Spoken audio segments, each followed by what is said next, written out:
वासांसि जीर्णानि यथा विहाय नवानि गृह्णाति नरूपराणि तथा शरीराणि विहाय जीर्णानि अन्यानि संयाति नवानि देहि। भगवान श्रीकृष्ण गीताয় বলছেন, ঠিক বাচ্চা ছেলেদেরকে যেভাবে বুঝান মায়েরা, সেইভাবে অর্জুনকে বুঝাচ্ছেন শ্রীকৃষ্ণ। আমরা যেমন পুরনো জামা কাপড় ছেড়ে আবার নতুন জামা কাপড় পরতে ভালোবাসি, ঠিক তেমনি আমাদের আত্মা যখন দেহরূপী পোশাক পরে তখন তাকে বলা হয় জন্ম, আর দেহরূপী পোশাকটা যখন ত্যাগ করে তাকে বলা হয় মৃত্যু। কিন্তু বিষয়টা এত সহজ হলেও আমাদের মন এত সহজে মেনে নিতে চায় না। তাই শাস্ত্র বলছে, ভক্ত কখনো মুক্তি চায় না। ভক্ত সেবা সুখে এত আনন্দ পায় যে সেবা করার জন্য সে বারবার জন্মগ্রহণ করতে চায়। যারা যোগী বাবা, যারা ব্রহ্মজ্ঞানী, তারা ভগবানের কাছে মুক্তি প্রার্থনা করেন যে মায়ার বন্ধন থেকে আমাকে মুক্ত করে দাও, তোমার সঙ্গে আমার মিলন ঘটিয়ে দাও। এই হচ্ছে যোগী বাবা এবং ব্রহ্মজ্ঞানীদের প্রার্থনা। কিন্তু ভক্ত যদি ব্রহ্মজ্ঞানীও হয়ে যায়, ভক্ত যদি যোগে সিদ্ধি লাভও করে, তবু ভক্ত কখনো মুক্তি চায় না। কারণ ভক্ত জানে, আমি যদি মুক্তি লাভ করে ঈশ্বরের সঙ্গে একাকার হয়ে যাই, তাহলে সেবা করার যে সুখ, সেই সুখ আমি কোনোদিন আর পাবো না। সেবা সুখে ডুবে থাকার জন্য ভক্ত বারবার জন্মগ্রহণ করতে চায়। হ্যাঁ, জন্মগ্রহণ করলেই কষ্ট আছে। জন্মগ্রহণ করলে যে কষ্ট, সে কষ্ট তারা স্বীকার করতে রাজি থাকে, কিন্তু তবু তারা বারবার জন্মগ্রহণ করেন সেবা সুখে ডুবে থাকার জন্য এবং মানুষকে সেবা শিখিয়ে দেবার জন্য তারা বারবার আসেন। তাই বিক্রম দাস নামে যিনি পরলোক গমন করেছেন, তার কথা শুনে মন খারাপ হলেও আমরা প্রার্থনা করব তিনি আবার আসবেন, কোনো না কোনোভাবে কৃষ্ণ সেবার সঙ্গে যুক্ত থাকবেন। আরেকটি বিষয় খুব ভালো লাগলো, পলাশবাবু বারবার যোগাযোগ করে আমাকে এইখানে আসার জন্য বলেছেন। আর যে বাড়িতে আমরা বিশ্রাম নিলাম, সেই বাড়ির একটা ছোট মেয়ে, মুন্নি ওর নাম, ও তবলা বাজাতে খুব ভালোবাসে। কিন্তু দেখলাম যে ও শ্রীখোল নিয়ে হরিনাম সংকীর্তনের সঙ্গে শ্রীখোল বাজাতে বাজাতে এই আসর পর্যন্ত এসেছে। এটা খুব শিক্ষামূলক একটা বিষয় যে তবলা যদি কেউ বাজাতে ভালোবাসে, সে যেন সমানভাবে শ্রীখোলটাকেও বাজাতে ভালোবাসে। তা না হলে সে তবলা বাদক হিসেবে হয়তো বিরাট নাম করতে পারে, কিন্তু বাঙালি সঙ্গীত সাধক হিসেবে সে পরিপূর্ণ সফল নয়। যদি সে অবাঙালি সঙ্গীত শিল্পী হয়, আমি বলবো শুধু তবলা বাদক হিসেবে নাম করলেই তার জীবন ধন্য হয়ে গেল, যদি অবাঙালি হয়। কিন্তু বাঙালি তবলা বাদক যদি হয়, সে যতক্ষণ না শ্রীখোলে হাত দিচ্ছে ততক্ষণ বাঙালি শিল্পী হিসেবে সে কিন্তু সম্পূর্ণ শিক্ষা লাভ করেনি। কারণ চৈতন্য মহাপ্রভুর যে অবদান, যে প্রেমের আন্দোলন, যে ভক্তির আন্দোলন, ব্রাহ্মণকে তার অহংকারের মঞ্চ থেকে নামিয়ে আনা এবং শূদ্রকে টেনে নিয়ে ব্রাহ্মণের সম্মান পাইয়ে দেওয়া, এই যে এত বড় একটা ভাব আন্দোলন মহাপ্রভু ঘটিয়েছিলেন বাংলার বুকে, তার প্রধান উপকরণ ছিল সংকীর্তন, আর সংকীর্তনের প্রধান বাদ্যযন্ত্রই হচ্ছে শ্রীখোল। কাজেই তবলাবাদক হিসেবে যদি আপনি খুব বড় শিল্পী হন, আপনি যদি অবাঙালি হন, আমার বলার কিছু নেই। কিন্তু আপনি যদি বাঙালি হন, যতক্ষণ না আপনি শ্রীখোলেও হাত সাধনা করছেন, ততক্ষণ কিন্তু বাংলার শিল্পী হিসেবে আপনার জীবন সম্পূর্ণ নয়। কারণ চৈতন্য মহাপ্রভুর অবদান আপনি আপনার জীবনে গ্রহণ করলেন না, আপনার জীবনটা কিন্তু অসম্পূর্ণ থেকে গেল। তাই আমার খুব ভালো লাগলো একটি ছোট্ট মেয়ে তবলায় খুব সুন্দর অভ্যাস করে বাজনা, কিন্তু সে খোল ঘাড়ে করে বাজাতে বাজাতে এই আসর পর্যন্ত হরিনাম সংকীর্তনের সহযোগিতা করেছে। তাকেও আশীর্বাদ করি, ভগবানের কাছে প্রার্থনা জানাই সেই সঙ্গীত শিক্ষায় আরও অগ্রগতি লাভ করুক এবং আমাদের বাংলার যে সর্বশ্রেষ্ঠ সঙ্গীত এই কীর্তন গান, সেটা যেন আমরা মর্মে মর্মে উপলব্ধি করতে পারি। নিতাই গৌর প্রেমানন্দে হরি বল হরি বল। যে সংস্কৃত শ্লোকটি আমি বললাম, সেই শ্লোকটির যিনি লেখক তিনি হচ্ছেন সার্বভৌম ভট্টাচার্য, চৈতন্য মহাপ্রভুর শিক্ষকেরও শিক্ষক। তিনি বলছেন চৈতন্যদেব বাঙালির মধ্যে এলেন কেন, বা ভারতবর্ষে জন্মগ্রহণ করলেন কেন? অনেক কারণ অনেকে বিশ্লেষণ করেছেন। যেমন স্বরূপ দামোদর দুটি কারণ বলেছেন। হ্যাঁ, শ্রী রাধায় প্রণয় মহিমা কীদৃশোবা, এটা স্বরূপ দামোদর বলেছেন। কৈছন রাধা প্রেমা কৈছন মধুরিমা কৈছন সুখেতে ভোর, এতিন বাঞ্ছিত ধন ব্রজে নহিল পুরন, ভাবিয়া না পাই কিছু ওর। রাধারানীর শ্রীকৃষ্ণের তিনটে বাসনা দাপর যুগে পূর্ণ হয়নি, সেই তিনটে বাসনা পূর্ণ করার জন্য তিনি কলিযুগে এসেছেন। সেই তিনটে বাসনা কি কি না, রাধারানীর প্রেম কেমন, দ্বিতীয় শ্রীকৃষ্ণের নিজের মাধুর্য কেমন। রসগোল্লা হলে তো আর বোঝা যায় না রসগোল্লা কত মিষ্টি, রসগোল্লা যে খায় সে জানে রসগোল্লা কত মিষ্টি। এখানকার মায়েরা আমাদের খাইয়েছেন, চাঁদপাড়ার বিখ্যাত মিষ্টি খাইয়েছেন। তাহলে বিখ্যাত মিষ্টিটা নিজে জানে না সে কেমন রসালো, যে খায় সে জানে। ঠিক তেমনি শ্রীকৃষ্ণ নিজে জানেন না তিনি কত মধুময়, শ্রীকৃষ্ণকে যারা ভালোবাসে তারা জানে কৃষ্ণ মধুময়। তাই রাধারানীর প্রেম কেমন এটা কৃষ্ণের জানা সম্ভব হয়নি, কৃষ্ণের নিজে কত মধুময় সেটাও কৃষ্ণের জানা হয়নি, আর রাধারানী কৃষ্ণকে ভালোবেসে কি সুখ পান এটাও কৃষ্ণের জানা হয়নি। এই তিনটে জিনিস জানার জন্য কৃষ্ণ কলিযুগে রাধারানীর সঙ্গে মিলিত হয়ে গৌরাঙ্গ হয়ে এসেছেন। এই বিশ্লেষণ করেছেন স্বরূপ দামোদর। কিন্তু সার্বভৌম ভট্টাচার্য বলছেন মহাপ্রভু আমাদেরকে নতুন করে বৈরাগ্য শিক্ষা দিতে এসেছেন। বৈরাগ্য কাকে বলে না, বিষয়েষু অনাসক্তি। বেশি রিভাব দিও না বাবা। বিষয়ের প্রতি যখন আসক্তি কমে যায় তাকে বলে বৈরাগ্য। বিষয় মানে আমাদের ধারণা 2 বিঘে জমি আর ব্যাংকে 2 কোটি টাকা, তা কিন্তু নয়। বিষয় মানে আমরা জানি যদি কারো খুব জায়গা জমি থাকে, খুব বাড়ি গাড়ি থাকে, লোকে বলে বিষয়ী লোক। কিন্তু আমরা বিষয় বলতে যেটা বুঝি, ভারতীয় দর্শন বিষয় বলতে আরো বেশি বোঝে। আমরা টাকা কড়ি জায়গা জমিকে বিষয় বলি, কিন্তু ভারতীয় দর্শন বলছে তা নয়, ইন্দ্রিয় যাতে আকৃষ্ট হয় তাই হচ্ছে বিষয়। ইন্দ্রিয় কিসে আকৃষ্ট হয়? চোখ হচ্ছে একটা ইন্দ্রিয়, চোখ দর্শন করে তাই সে দর্শনেন্দ্রিয়। চোখ আকৃষ্ট হয় রূপে, তাই রূপ একটা বিষয়। তুমি যদি রূপে বেশি আকৃষ্ট হও ভবিষ্যতে তোমার বিপদ হতে পারে। তাই রূপ হচ্ছে চোখের বিষয়। ঠিক তেমনি শব্দ হচ্ছে কানের বিষয়, গন্ধ হচ্ছে নাকের বিষয়, স্বাদ হচ্ছে জিহ্বার বিষয়, আর স্পর্শ হচ্ছে ত্বকের বিষয়, দুশ্চিন্তা হচ্ছে মনের বিষয়। এই সব জায়গা থেকে যখন নিজেকে গুটিয়ে নেওয়া যাবে তাকে বলে বৈরাগ্য। ব্যাপারটা খুব সহজ নয়, কিন্তু অসম্ভব নয়। যারা সাধনা করতে জানে, যারা পারে, যাদের ভাগ্য ভালো, তাদের জীবনে এইগুলো লাভ হয়। কিন্তু সার্বভৌম ভট্টাচার্য বলছেন বৈরাগ্য শিক্ষা ভারতবর্ষে আচার্যগণ আগেই দিয়েছেন, কিন্তু চৈতন্য মহাপ্রভু তার মধ্যে ভক্তি রস যুক্ত করে আমাদেরকে শিক্ষা দিয়েছেন। নিজ ভক্তি যোগম বৈরাগ্য বিদ্যা। বৈরাগ্য বিদ্যা শেখানোর জন্য তাঁর আশা। বৈরাগ্য বিদ্যা আমাদের কোথাও শেখানো হয় না বাবা। আপনারা সবাই তো স্কুলে পড়েছেন, আমরা যেমন স্কুলে পড়েছি আপনারাও তো স্কুলে পড়েছেন। কেউ মাধ্যমিক অবধি পড়েছেন, কেউ উচ্চ মাধ্যমিক, কেউ MA পাস, কেউ BA পাস, যা হোক পড়েছেন তো।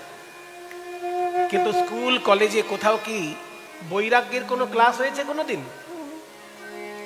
ইংরেজির ক্লাস হয়েছে, বাংলার ক্লাস হয়েছে, ইতিহাস, ভূগোল, জীবন বিজ্ঞান, ভৌত বিজ্ঞান, আরো কত কি ক্লাস হয়েছে। বৈরাগ্যের কোনো ক্লাস হয়েছে কোনো স্কুলে? তাহলে দেখছেন আসল শিক্ষাটাই আমাদের স্কুল কলেজে দেওয়া হয় না। যে শিক্ষা দেওয়ার জন্য ভারতবর্ষের মুনি ঋষিরা সারা পৃথিবীর কাছে পূজা পাচ্ছেন, সারা পৃথিবীর কাছে সম্মানিত হচ্ছেন, সেই আসল শিক্ষাটাই আমাদের স্কুল কলেজে দেওয়া হয় না। স্কুল কলেজে শেখানো হয় ইতিহাস, ভূগোল, জীবন বিজ্ঞান, ভৌত বিজ্ঞান, অঙ্ক, ইংরাজি, যেগুলো চাকরি করতে গেলে কাজে লাগে। কিন্তু বৈরাগ্য শিক্ষা যদি কারোর থাকে, সে জীবন পথে তার বড় হতে কাজে লাগে। মোহগ্রস্ত হয়ে সে আত্মহত্যা করে না। এক একজন দেখবেন অনেক শিক্ষা লাভ করেছেন, অনেক বিষয় জীবনে অর্জন করেছেন, কিন্তু মোহগ্রস্ত হয়ে জীবন শেষ হয়ে গেল। বৈরাগ্য বিদ্যা থাকলে সেটা হতো না, কিন্তু সেটা তো আমাদের স্কুলে দেওয়া হয় না। কবে কে সাধুগুরুর কৃপা পাবে তবে বৈরাগ্য বিদ্যা জীবনে পাবে, স্কুল কলেজে কোনো সম্ভাবনা নেই। তাই চৈতন্য মহাপ্রভু সম্পর্কে সার্বভৌম বলছেন যে চৈতন্যদেব এসেছেন দুটো জিনিস একসঙ্গে আমাদেরকে শিক্ষা দিতে, বৈরাগ্য বিদ্যা, তার সঙ্গে ভক্তিযোগ। ভক্তিযোগ এবং বৈরাগ্য বিদ্যা দেবার জন্য প্রেমের ঠাকুর গৌর সুন্দরের আশা। আর সেই ভক্তিযোগে সারা পৃথিবী প্লাবিত আজকে চৈতন্য মহাপ্রভুর প্রেম ভক্তির যোগে। নিতাই গৌর প্রেমানন্দে হরি বল, হরি বল। তাই বৈরাগ্য যার ভিতরে আসে বাবা, সে বিরহ রস আস্বাদন করতে পারে, কারণ সে জানে এই জগতের সমস্ত সুখের বিষয়বস্তুতে আসল আনন্দ নেই। আসল আনন্দ রয়েছে ভগবানের নামে, ভগবানের গুণে, ভগবানের লীলায়। তাই ভগবানের লীলা কীর্তন শ্রবণ করে, আস্বাদন করে, কীর্তন করে তারা জীবন ধন্য করে। সেই বিরহ রস আস্বাদন করা হবে আজকে। এখানকার মায়েরা ইচ্ছা প্রকাশ করেছেন যে রাধারানীর বিরহ রস আস্বাদন করা হবে আজকে। সেই বিরহ রস আস্বাদন করার ভাবই তো আমার গৌর সুন্দর। নিজেকে ভাবছেন রাধা, আর হা কৃষ্ণ বলে উন্মাদের মতো কেঁদে কেঁদে গম্ভীরার মাটিতে নয়ন জলে ভাসছেন প্রেমের ঠাকুর গৌর হরি। কাঁদে আর রজনী পোহায়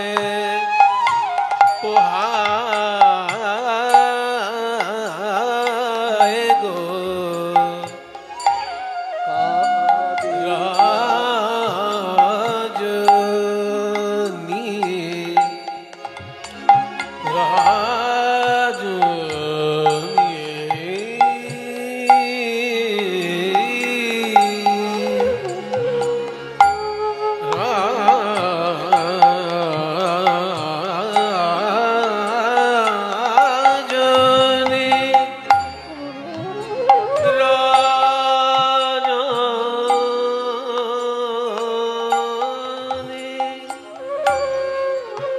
রজনী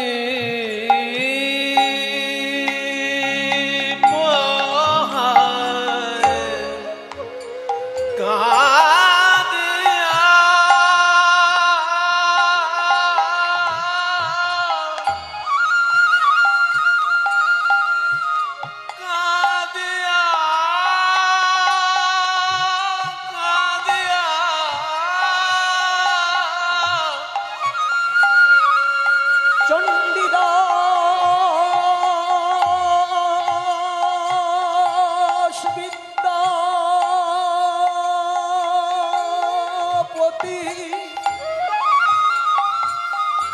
রায়ের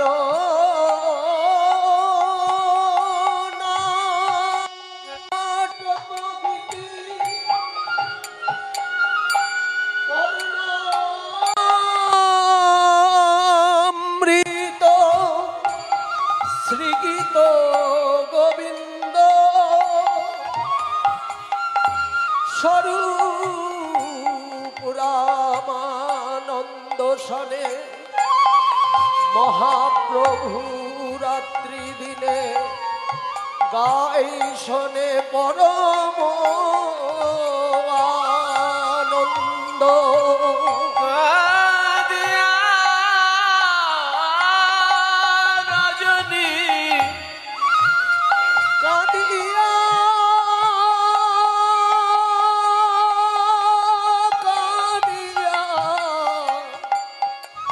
কাঁদিয়া কাঁদিয়া রজনী রজনী রজনী পোহায়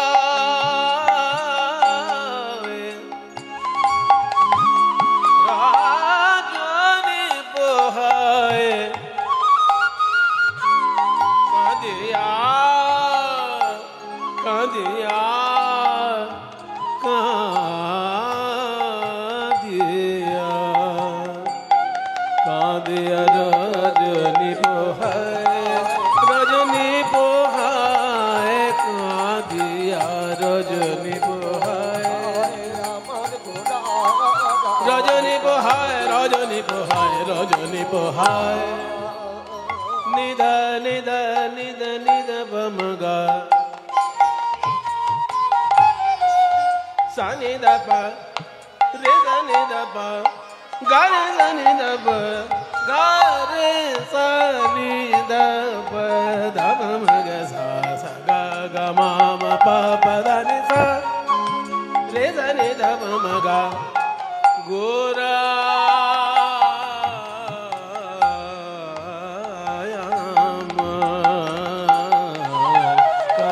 রজনী পোহায় রজনী পোহায় রজনী পোহায় আমার গোরা রজনী পোহায় রজনী পোহায় রজনী পোহায়।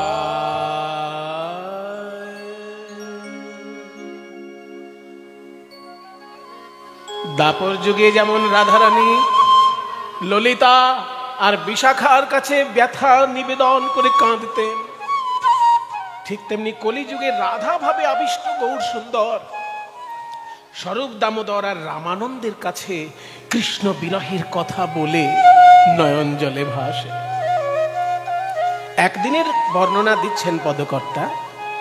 একটা সাধারণ লোক সমুদ্রে স্নান করে আর জগন্নাথ মন্দিরে পুজো করে।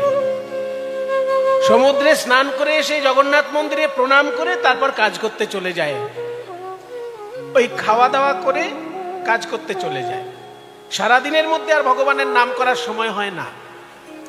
তাই সমুদ্রে স্নান করে জগন্নাথের মন্দির পর্যন্ত যখন হেঁটে আসে, ওই সময়টুকু হরিনাম জপ করতে করতে আসে। আপনারা যারা পুরীতে গেছেন তারা জানেন, সমুদ্রের ধার থেকে জগন্নাথের মন্দির প্রায় 2 কিলোমিটার রাস্তা। এই এতটা রাস্তা যখন হেঁটে হেঁটে আসে তখন হরিনাম করতে করতে আসে।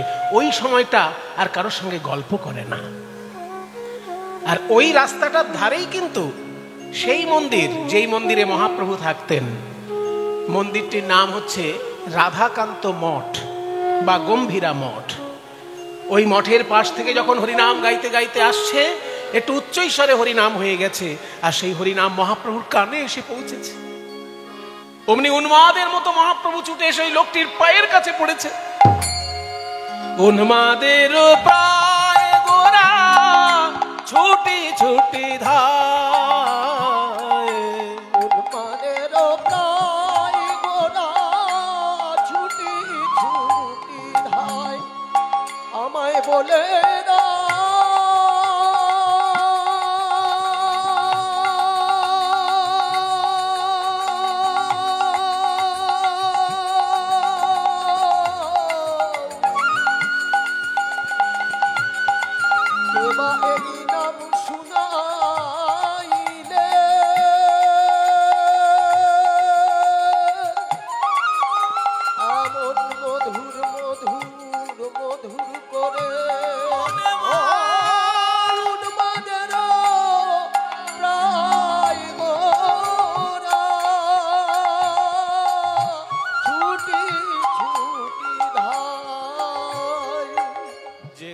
গোবিন্দ নাম ধরে তার পায়ে, যে করে গোবিন্দ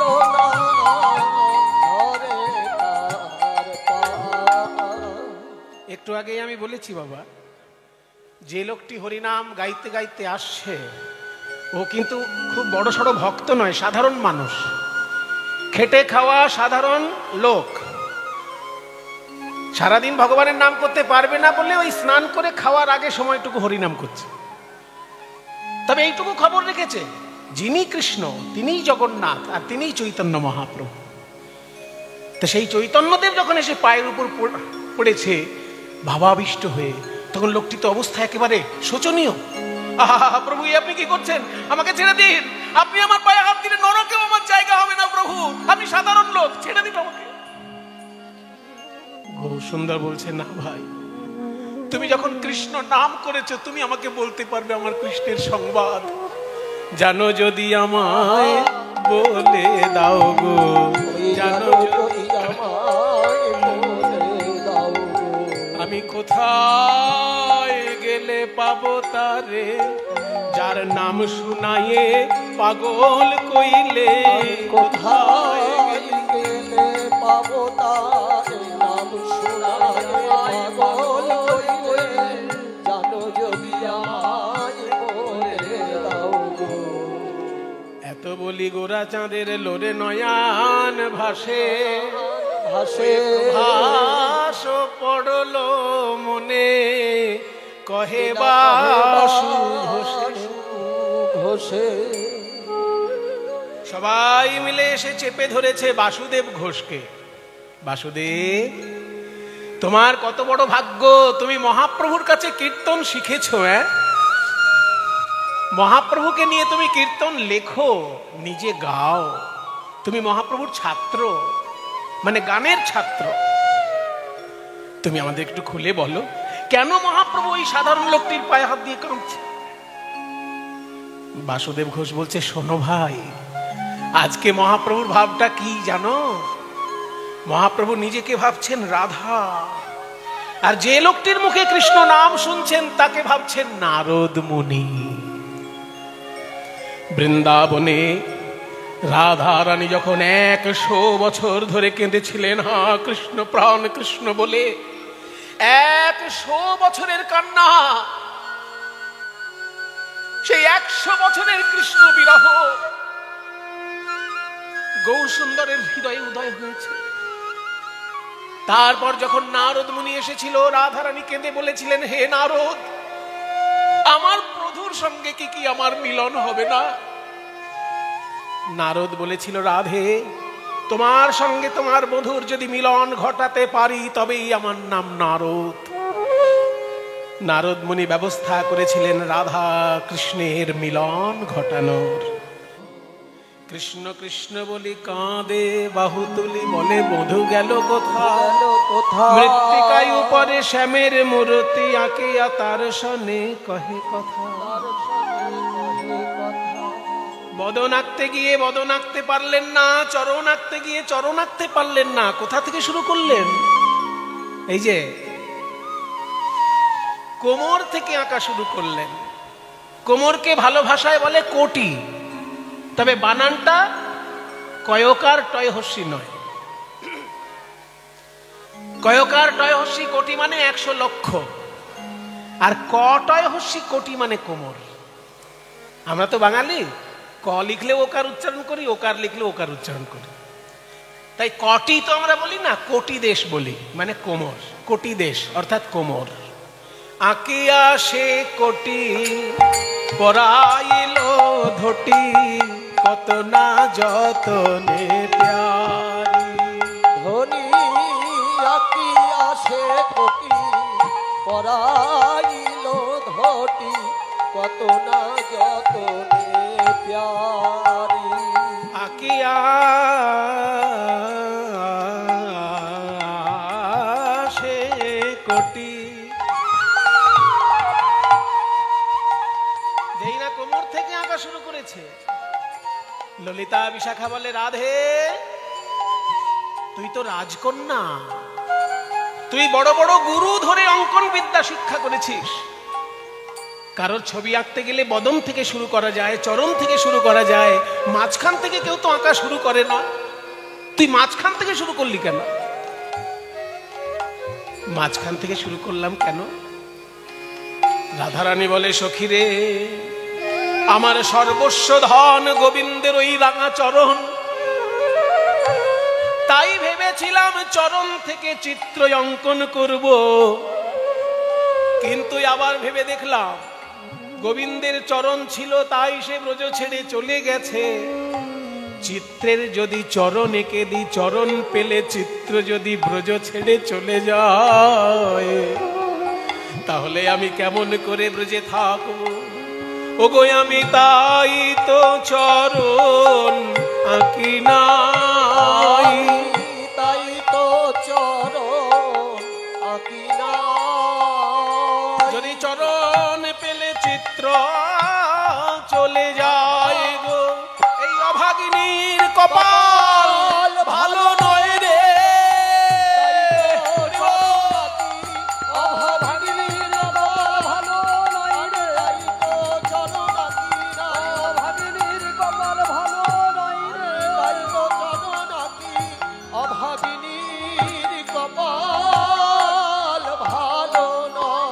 আমি তাই তো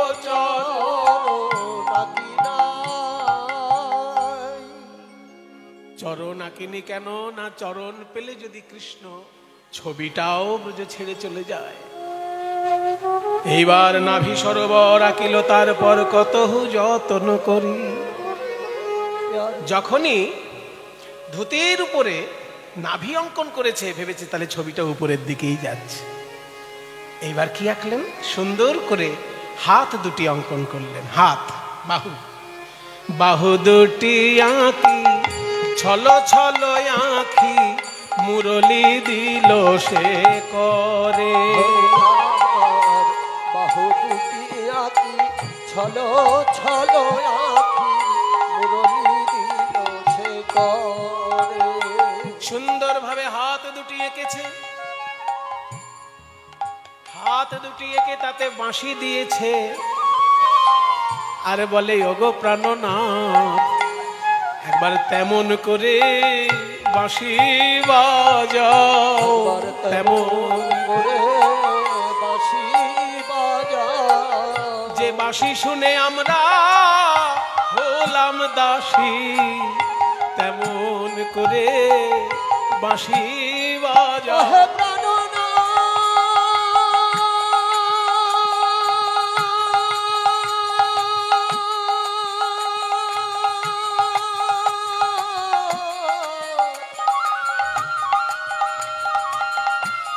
মধুর তানে বাজাও বাঁশি,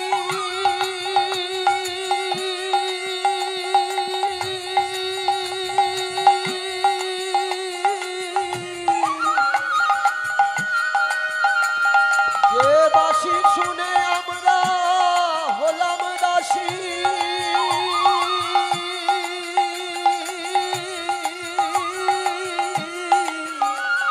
যে বাঁশি শুনে আমরা হলাম দাসী, সেই বাঁশি শুনে গোপীর লাগতো ফাঁসি। বাঁশি শুনে আমরা হলাম দাসী, বাঁশি শুনে গোপীর লাগতো ফাঁসি। বাঁশি শুনে গোপীর লাগতো দাসী, বাঁশি শুনে গোপীর লাগতো ফাঁসি। তেমন করে বাঁশি বাজা। এবার কুম্ভকণ্ঠ কিবা অপরূপ শোভা বদন আঁকিল পরে।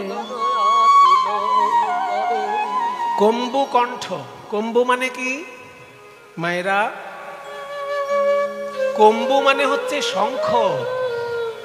আপনাদের ঠাকুর ঘরে যে শঙ্খ আছে না, ওই শঙ্খ যে একটু দামি ভালো শঙ্খ কিনবেন, দেখবেন বড় বড় শঙ্খগুলোর ওই মুখ থেকে গোল গোল করে ভাঁজ ভাঁজ দাগ আছে, মুখের দিক থেকে শুরু করে ওই যে গোল গোল ভাঁজ ভাঁজ দাগ, ওই রকম গোবিন্দের গলাটায় গোল গোল ভাঁজ ভাঁজ দাগ আছে। তাই শঙ্খর সঙ্গে গোবিন্দের গলাটির তুলনা করা হয়েছে। গোবিন্দ আমার হাতে শঙ্খ নিয়ে থাকতেন সারাক্ষণ। কেন? হাতের শোভাবর্ধন করার জন্য নয়, যুদ্ধ ঘোষণা করার জন্য তিনি হাতে শঙ্খ রাখতেন। অন্যায়ের বিরুদ্ধে লড়াই করার জন্য, সকলকে শিক্ষা দেবার জন্য গোবিন্দের হাতে শঙ্খ। যে যেখানেই অন্যায় দেখবে, যেখানেই দু নম্বরই দেখবে, যেখানেই অত্যাচার দেখবে, যেখানেই ষড়যন্ত্র দেখবে, অমনি তার বিরুদ্ধে লড়াই করবে। এই দেখো আমি নিজে হাতে শঙ্খ রেখেছি। ওই কুরুক্ষেত্রে দুর্যোধনের বিরুদ্ধে পাণ্ডবদের লড়াইয়ে শঙ্খধ্বনি করে সেই লড়াই শুরু হয়েছিল। যুদ্ধ শুরু হতো শঙ্খধ্বনি করে। তাই অন্যায়ের বিরুদ্ধে লড়াই করার জন্য শ্রীকৃষ্ণের হাতে শঙ্খ, আর তার গলাটাও দেখতে শঙ্খের মতো।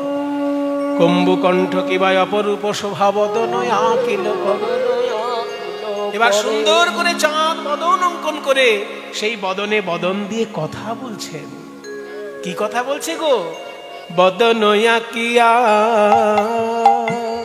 শ্যামের বদনয় আকিয়া মুখে মুখ দিয়া তার সনে কহে কথা। শ্যামের বদনয় আকিয়া মুখে মুখ দিয়া তার সনে কহে কথা। কি কথা বলছে প্রাণনাথ? এই দাসীর কথা কি মনে পড়ে না? এই দাসীর কথা কি মনে পড়ে না? দ্বারকায় রাজা হয়েছ বলে দাসীর কথা কি মনে পড়ে না? দ্বারকায় রাজা হয়েছ বলে দাসীর কথা কি মনে পড়ে না? দ্বারকায় রাজা হয়েছ বলে ওহে বৃন্দাবনের রাখাল রাজা। দ্বারকায় রাজা হয়েছ, বৃন্দাবনের রাখাল রাজা। দ্বারকায় রাজা হয়েছ বলে দাসীর কথা কি মনে পড়ে না? ওই বদনয় আকিয়া মুখে মুখ দিয়া তার সনে কহে কথা। এত সুন্দর পদ যিনি রচনা করেছেন মা, তার নাম ছিল যদুনাথ চক্রবর্তী। কিন্তু বৈষ্ণব ধর্ম শিখিয়েছে ব্রাহ্মণকে অহংকার থেকে নিচে নেমে আসতে। তাই যদুনাথ চক্রবর্তী হয়েও তিনি পদ লেখার সময় যদুনাথ দাস লিখতেন। দাস লিখতেন। অহংকার ত্যাগ করে দাস না হতে পারলে কৃষ্ণচরণ পাওয়া যায় না। তাই যদুনাথ যদুনাথ কয়ে ওহে রসময় আসিয়া দেখো হে থা। আসিয়া দেখো হে থা। ওই যদুনাথ কয় ওহে রসময় আসিয়া দেখো হে থা। আসিয়া দেখো হে থা। একবার এসে দেখে যাও, একবার এসে দেখে যাও। তোমার প্রেমময়ীর কি যে দশা, একবার এসে দেখে যাও। প্রেমময়ীর কি যে দশা, একবার এসে দেখে যাও। রাধারানীর কি দশা হয়েছিল মায়েরা? রাধারানীর দশার সঙ্গে কারোর তুলনা করা যাবে না। কৃষ্ণকে ভালোবেসে কৃষ্ণ বিরহে 10টা দশা এসেছিল রাধারানীর জীবনে। 10টা। আমি বলছি, আপনারা মিলিয়ে নেবেন। কেউ কাউকে বেশি ভালোবেসে ফেললে বাবা, এই 10টা দশা তার জীবনেও এসে যেতে পারে। সেই 10টি দশা কি কি? চিন্তাত্র জাগরোদ্বেগ উতানবং মলিনাঙ্গতা বৈয়গ্রং ব্যাধি উন্মাদ মোহ মৃত্যুর দশা দশ। 10টি দশার মধ্যে চিন্তা দিয়ে শুরু হয় আর মৃত্যু দিয়ে শেষ হয়। প্রথমে চিন্তা, রামগোবিন্দ কবে আসবে, আর কবে আসবে, আর কবে আসবে, এই যে চিন্তা। তারপর জাগরণ, কৃষ্ণ বিরহে রাতে ঘুম আসছে না, জাগরণ দশা। তারপর উদ্বেগ, তৃতীয় দশা উদ্বেগ দশা। তানবং মানে শরীরটা পাটকাঠির মতন রোগা হয়ে গেছে রাধারানীর। মলিনাঙ্গতা, সোনার বর্ণটা কালো হয়ে গিয়েছে, একে বলে মলিনাঙ্গতা। তারপর বৈয়গ্রং, ব্যগ্রতা আরো বেড়ে গেছে। কবে আসবে প্রাণনাথ, কবে আসবে? ব্যগ্রতা, বৈয়গ্রং। তারপর ব্যাধি, বিরহ বেশি হলে তার ব্যাধি হয়, মাথা ব্যথা করে, গায়ে জ্বর আসে, পেট ব্যথা করে, নিঃশ্বাস নিতে পারে না, নানা রকম ব্যাধি তাকে আক্রমণ করে, ব্যাধি। তাতেও যদি মিলন না হয় তখন উন্মাদ। দেখবেন রাধারানী গরুর সঙ্গে কথা বলছে। মথুরা থেকে যদি কোনো গরু আসে বৃন্দাবনে, তাকে জিজ্ঞেস করছে, ওরে গরু, তুই তো মথুরা থেকে এসেছিস, আমার প্রাণ গোবিন্দকে দেখেছিস? তার মানে সেখানে উন্মাদ দশা প্রকাশ পেয়েছে রাধারানী। তমাল বৃক্ষকে শ্যাম সুন্দর মনে করে কথা বলছেন রাধারানী, তমাল গাছকে শ্যাম সুন্দর মনে করে, এটা উন্মাদ দশার লক্ষ্য। তাতেও যদি মিলন না হয় তখন হচ্ছে মোহ দশা। অর্থাৎ চোখ খোলা আছে কিন্তু কিছু দেখতে পাচ্ছে না, কান খোলা আছে কিছু শুনতে পাচ্ছে না, মোহ দশা। তাতেও যদি মিলন না হয় তখন মৃত্যু দশা এসে যায় রাধারানীর। মৃত্যু দশার লক্ষণ কি?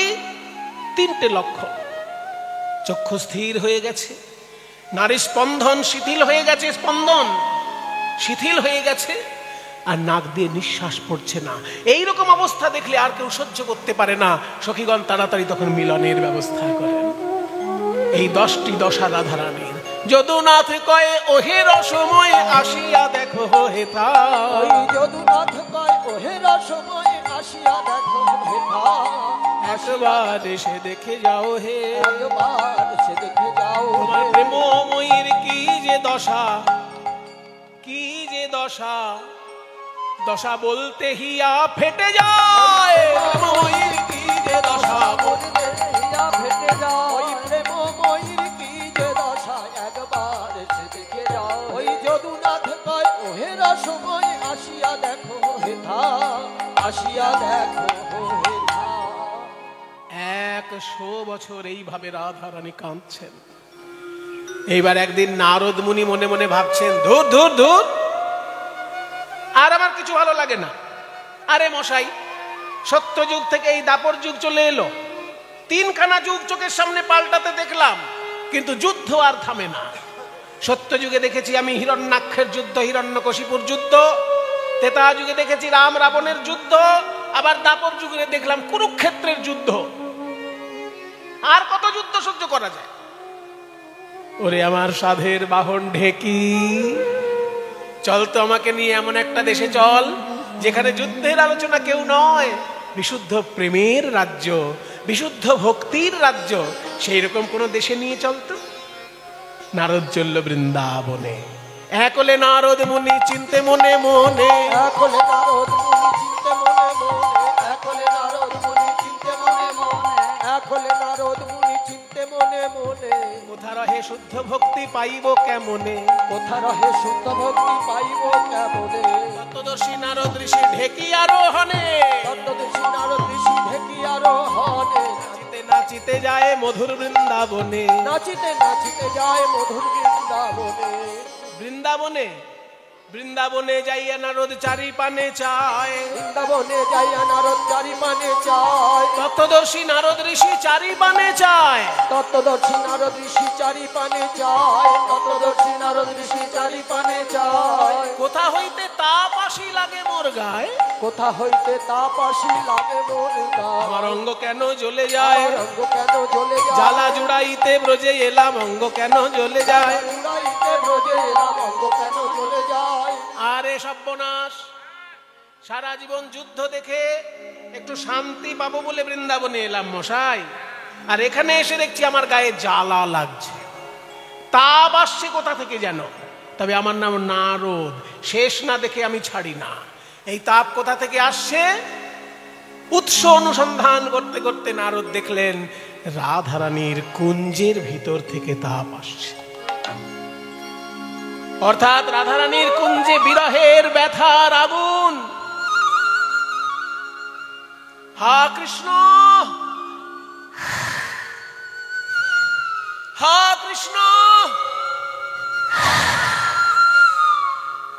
কৃষ্ণ কৃষ্ণ বলে যখন একটা দীর্ঘশ্বাস ফেলছে, তপ করে আগুন জ্বলে যাচ্ছে, এত বিরহ জ্বালা। সেই তাপ যখন নারদ মুনির গায়ে লাগছে, নারদ ভাবলো এই রাধারানীর তীব্র বিরহ আমি তো সহ্য করতে পারছি না। রাধে তুমি অমন করে কেঁদো না, আমি ঠিক তোমার গোবিন্দের সঙ্গে তোমার মিলন ঘটাবো। কইরে আমার সাধের বিনা, এতদিন তো কৃষ্ণ নাম গেয়েছিস, এবার কৃষ্ণের প্রিয় নাম রাধা নাম, রাধা নাম গাইতে গাইতে দ্বারকায় চল। দ্বারকার বুকে রাধা কৃষ্ণের মিলন ঘটাতে হবে, চল দ্বারকায় চল।